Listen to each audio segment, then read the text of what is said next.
I can't hold this camera because I'm shooting on it.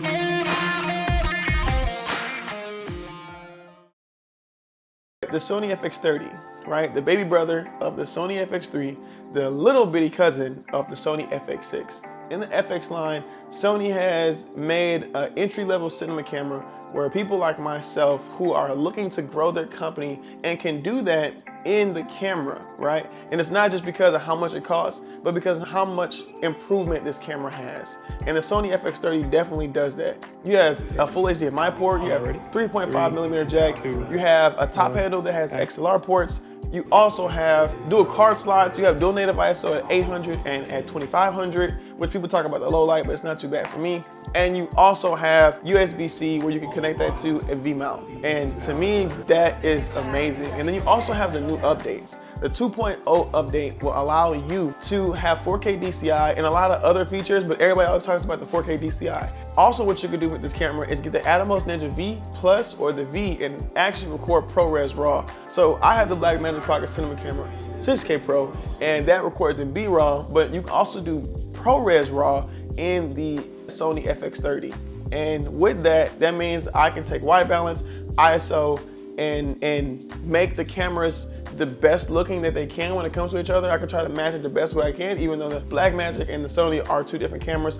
You can still do that, right? Because I have the capabilities in the $1799 camera that I think should be worth way more than it is. The FX3 is worth about $4,000, but this camera should be price valued at, I say, at least $3,500, because of all the things you get. Even though it's an APS-C sensor, it's still an amazing camera, has amazing colors.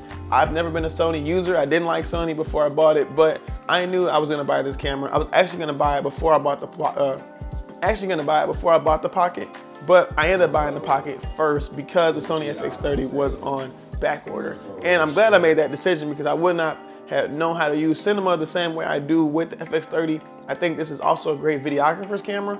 But when you know cinema in a certain way, you'll know how to rig it out. And the capability of this camera having an in-body cage is just amazing. And that's really ready for cinema at any time, right?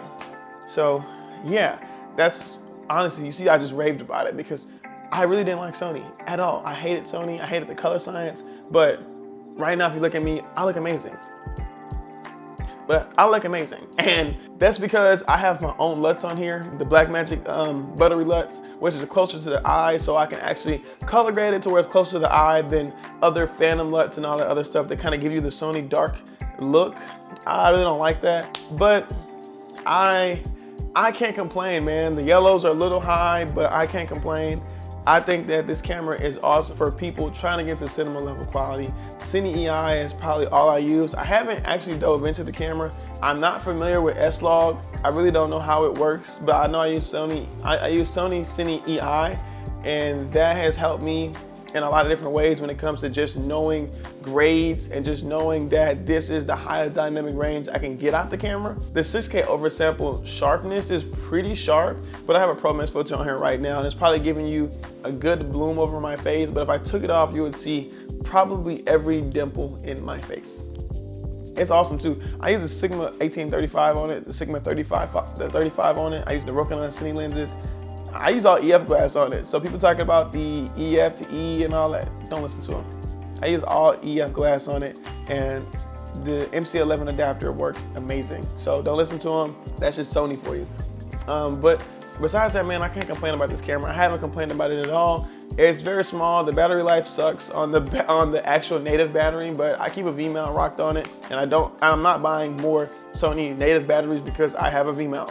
And that's just, some people just buy things to be buying it, but I'm not doing that. And the thing about this camera is not minimalistic for me. This is supposed to be a cinema camera. It's my B camera, and this camera definitely has great autofocus. So I don't know.